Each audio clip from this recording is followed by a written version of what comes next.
Welcome to Table for One. I'm the narrator, and in today's video, I'll be doing a solo playthrough of a Nice Cuppa. This will be the first video in a mini-series where I cover a Nice Cuppa expansion collection. And in today's playthrough, I'll be showing you a good book.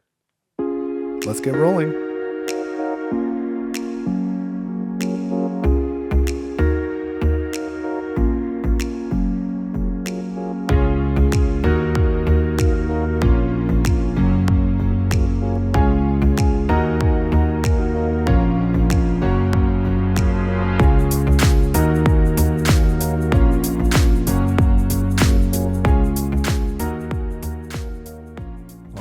So I am set up to play a game of a Nice Cuppa, and this is part of a mini-series on this Nice Cuppa game where I am showing off all of the different expansions for it. So in this video, I'm going to be talking about the A Good Book expansion. So I've got the components over here on the right, and in this video, in the first part, I'm going to explain what's included in the expansion and how to play with it, and then the second part, I'm just going to do a solo playthrough using that expansion. And this video is being released in August of 2025, so every Friday this month, I'll release a new video featuring a Nice Cuppa expansion, and then at the end of the month, I'll play with all four of them together. And just a reminder, I do have previously on this channel a Nice Cuppa solo playthrough it was a Kickstarter preview. So to be clear, originally when I made that first video, that copy of A Nice Cuppa was provided to me by Button Shy Games, the publisher, as part of the Kickstarter preview. But I like the game so much that I supported the Kickstarter, bought my own copy. That's what I've got here. This is the copy that I purchased when I backed the Kickstarter personally. And then all the expansions, I purchased those on my own as well. Those were not provided. So this is not a sponsored video.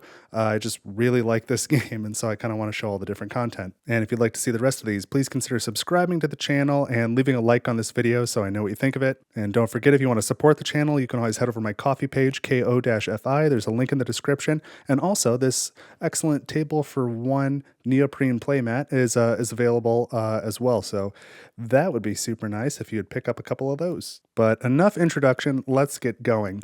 So let's talk about how to play with the Nice Cuppa A Good Book expansion, and I'm going to assume you already know how to play A Nice Cuppa, just the base game. Again, I have a video on that already. I have a whole Button Shy Games playlist. It's in there. So if you don't know how to play A Nice Cuppa yet, go back, watch that video, and I'll assume you know what you're doing. But here's the components for the A Good Book expansion. So this takes everything I like about A Nice Cuppa and just adds more. And there's no more rules overhead, no additional rules overhead. So that's really cool. So normally we have our T cards here, 1 through 7, right? We start with select a tea, boil water, select favorite mug, pour, steep, add milk and sugar, and finally sip and enjoy. The A Nice Book expansion adds 2 more steps to the process. There's a card 0, select book, and a card 8, which comes after sip and enjoy, start reading. So the game is going to last a few more rounds now because there are more T cards in the display. So we've got a couple more rounds out of the game. And then it changes the scoring a little bit. So I'll show you that, I guess, now. Here is the scoring card from the original Nice Cuppa book. So you can see if you're playing on standard mode, a perfect T would be 12 points or more. If you're playing on ceremonial, which is hard mode, 13 to 14. 14 is a perfect score in the standard game. If I get the A Good Book booklet on the back, you can see there's an updated table. So casual, standard mode, perfect T would be 14 points or more, and then a perfect score is 18. So ceremonial mode, if you make a perfect T, it's 16 to 18 points, just because you have more of these cards and you score based off of the position and status of those cards at the end of the game. So other than having more T cards, the rules are all the same. They work in exactly the same way. You've just got a 0 and an 8 instead of just 1 through 7. The other thing this adds are 3 new worry cards that work the same way as the standard game worry cards. They've got the same back, and you just shuffle them in. So you've got a little bit more variety. So we'll just look at these real quick from left to right. We've got Imposter Syndrome. So this says choose a card, swap it with another card in the same state. So either focused or distracted. So that means these T cards, they could be focused on this side, they could be distracted. So choose any 2 focused cards or any 2 distracted cards and swap them. The next is global warming. This says choose a group of 4. Swap the first and last card in that group. And the last is failure. That's the last worry. Choose a card, move it exactly 2 spots. So nothing really groundbreaking, compared to the worry cards that are already in the deck. They're not necessarily any harder. They're just new, different ones that we can shuffle in and we may or may not see them. So that's really it. Pretty simple. This expansion doesn't add any new rules. You're just getting, like I said, more of the same. And I think that's pretty cool. So let's first take these T cards and give them a shuffle because I'm going to play solo mode now. So I'm going to do a solo playthrough. We're going to set this up. Oops. So try and just get them all facing the same direction here. Okay, these are shuffled. Great. And now we're going to take these 3 new ones and shuffle them in with the others. Good old-fashioned casino shuffle. It's good enough for the casinos. I suppose it's good enough for me.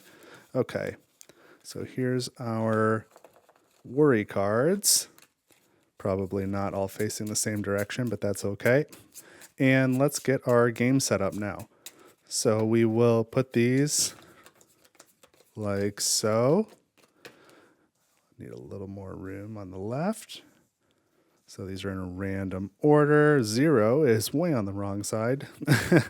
And now we will, let's move these up a little bit, put a worry card beneath each of the T cards.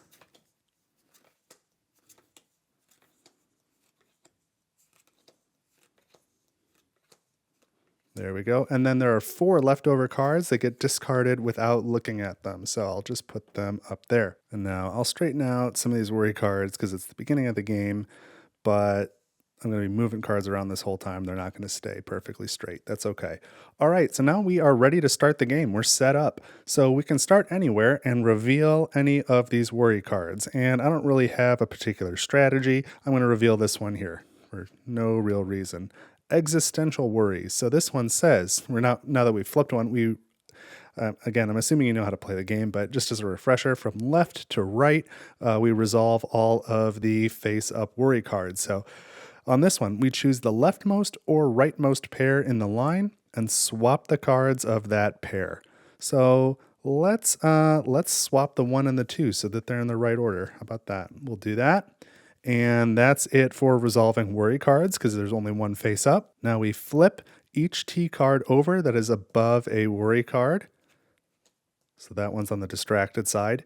At this point, if there are any worry cards that are below a face up or focused side of a T card, we would remove them. And now the optional last step of any round, I could choose to take any 2 adjacent T cards, which are called a pair, and I could swap them. So, I mean, sure, let's swap this 4 and this 5 for no particular reason. Let's put those there. Okay, now it's time for the next round. So we're going to pick another of these worry cards and flip it face up. Let's do this one. Oh, that one's upside down. So this one says work. This is a work worry. So now we will resolve these from left to right. This one says to choose a group of 3, swap the first and last card in that group. So let's take, I don't know, the 5 and the 8. Let's swap those. It's a group of 3, so we swap the first and last. And then existential worries, we choose the leftmost or rightmost pair in the line and swap the cards. So I guess we'll swap the 7 and the 0 for now. And now all of the T cards above a face-up worry card get flipped. And now all of the worry cards below a focused T card get removed. So this one is gone. And now I can optionally swap any pair. So let's do that. Let's swap this 3 and this 8. Keep the 8 moving to the right. Okay, next round, let's flip over another worry card. And maybe I'll do some that are in a row here. Finances. Okay, so let's resolve now work. Choose a group of 3, swap the first and last card in that group, And then finances will be choose a pair, move it to another spot in the line. So we resolve the leftmost first. Here's a group of 3, 6, 5, 4. Swap the first and last. Now we have 4, 5, 6. And now we choose a pair and move it to another spot. Oh, actually, you know what? I'm going to reverse that last one. I'm not going to do this one for work. All right, let's choose this group of 3, 8, 7, 0. Swap the first and last there. And now choose a pair. I'm going to choose this pair, 3, 0, and move it to another spot in the line. So I'm going to move it all the way to the beginning. There we go. I think that gets those cards much closer to where they need to be. And now I've resolved all of the worry cards from left to right. So these are going to flip over, and we don't have any to remove. So again, I could swap any pair, and let's swap this 5 and 6. Okay. Next round, we need to pick another worry card. Let's do this one below this, what is this? Distracted 2, because hopefully it'll flip over. And it's politics. This is my least favorite one in the game. I find this one so difficult to manage. So this one says to choose any pair, move the left card to the left end of the line and the right card to the right end of the line. And I do like how some of these, I mean, you're just moving a couple cards around, but thematically with that being politics and you're pushing these two things left and right, like that's very clever. So I appreciate some of those touches. So knowing that we have to do that, that might affect what I do for finances and work, but we do have to resolve these left or right. So we start with work, choose a group of 3, swap the first and last card in that group. So let's do this. This group of 3, 6, 4, 7, we'll swap the first and last. Is that what I meant to do? I had a plan and I already forgot it. Well, I don't know. We're going to keep going here. Finances, choose a pair, move it to another spot. Let's choose this pair and move it to this spot. So we're kind of getting things in the right order here. And now I need to choose a pair and I need to send the cards to either end of the line. And I think I'll choose these two here, the 4 and the 6. So the 4 comes up and goes to the beginning, and the 6 goes to the end. I don't think this is terribly too far out of order. This is manageable. And now we flip over above all these face-up worry cards, flip each T card. And now the worry cards beneath focus T cards get removed. So got rid of that politics card. That's really good. Got rid of the finance card too. And now I can swap any pair. And let's do that here. Let's move the 6 and the 8. Okay, next round. Let's see what's here at the end. What's under the 8? Education worry. This one says choose a group of 3 and move it to another spot in the line. So we start with work, choose a group of 3, swap the first and last cards in that group. And let's do these 3, 5, 7, 6. And we'll make it 6, 7, 5. And then for education, choose a group of 3, move it to another spot in the line. I'm going to take this group of 3, 0, 1, 2, and move it to the beginning of the line like this. Okay, now we flip T cards. And we don't have any worry cards to remove. And now optionally, I may swap 2 cards in a pair. And I feel like it's just always good to take the option. It gives you a little more control over what's going on. And maybe we swap this 5 and this 7. Okay, next round, we need to pick another worry card to flip. Let's do this one beneath the 3. And we have imposter syndromes. This is one of the new ones. This is again where you choose a card, swap it with another card in the same state, either focused or distracted. So start with work, choose a group of 3, swap the first and last card of that group. And so I'm going to choose this group of 3, 4, 3, 6, swap the first and last card. And then choose a card, swap it with another card of the same state. So I'm going to swap this 6 with something over here. I think the 4. Did I just reverse what I just did? I think I did. I think I just swapped them twice. And then choose a group of 3, move it to another spot in the line. Let's take these 3 and move them to the end. I'm trying to keep things sort of in the low half and the high half. Okay, now we flip over T cards above worry cards. And then remove T cards below focused, or remove remove worry cards below focused T cards. So we get rid of imposter syndrome and work, and we've only got education to deal with here. And now I can optionally swap any 2 cards. And let's find out what I've got here at the beginning. We have home. Choose the leftmost or rightmost card in the line. Move it to the other end. Ooh, boy. Well, let's take, I guess, the 7 and move it to the other end. So everything's got to slide down.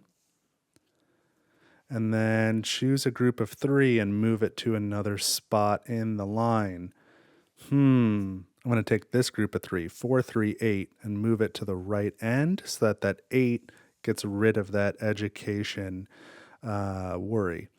So, okay, I've resolved them all from left to right. Now these 2 flip, and actually both of these go away. So that is nice to get rid of the worry cards, but now my T cards are all out of order. So I can swap any 2 cards. Let's see if I can move the 3 further to the left. All right, now I got to flip another worry card. Let's do this one. Aging. Choose a pair, swap it with another pair. That could be helpful. Yeah, let's take this 3-4 pair and swap it with this 5-6 pair. That seems like a good idea. And now we flip. We have nothing to remove. And knowing that I'm going to have to resolve this again, I got to try and keep that in mind as I decide which 2 cards to swap places. I think we got to start moving the 7 out of here. I don't know how far I can get it.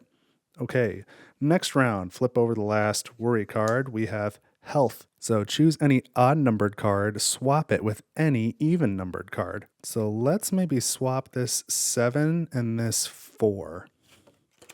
That gets things a little bit closer to where they should be. And now choose a pair, swap it with another pair, and we'll take 7, 6, swap it with 5, 8. Okay, now these flip. And this goes away. And now we're going into the last round because I guess before we do that, I can swap any 2 that are a pair. I think I have to keep this 4 moving to the right. Okay. All right, so now it's the last round because I have no more worry cards to flip over. So one more time, resolve from left to right. I've got to choose a pair and swap it with another pair. And my goodness, this is going terribly. This is this is going to be ugly. So let's just get it over with. I'm going to swap the 4-2 with the 3-5. It doesn't really matter. I don't think I've played very poorly. And now we flip over our T cards, remove this last worry. So I've done a good job there. Once again, I can swap any pair, but it's not going to matter because these are so far away. So yeah, here we'll do this. And then we proceed to scoring. So now we start with T card 0 in this expansion instead of 1.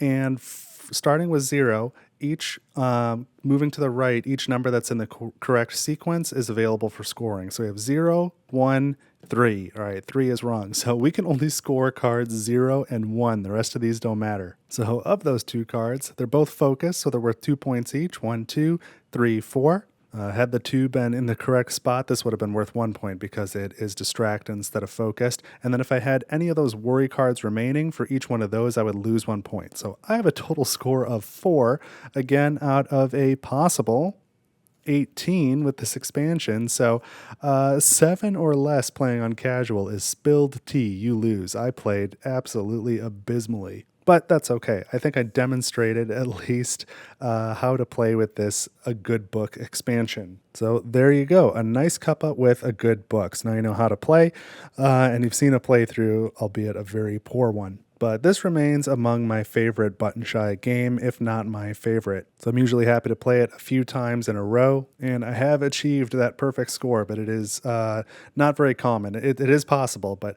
it doesn't happen very much. So it provides a decent enough challenge without being really frustrating. So there you go. This is a continuation of my Nice Cuppa mini series, and you can find the rest of them here on Table for One throughout the month of August of 2025, or any time in the future after that. They will be on my Button Shy Games playlist. If you have any questions or other thoughts, I would love to talk to you about it down in the comments, so go ahead and get a conversation started down there. Otherwise, thank you for watching Table for One. I had a great time playing a Nice Cuppa, and I will see you in the next video. Take it easy.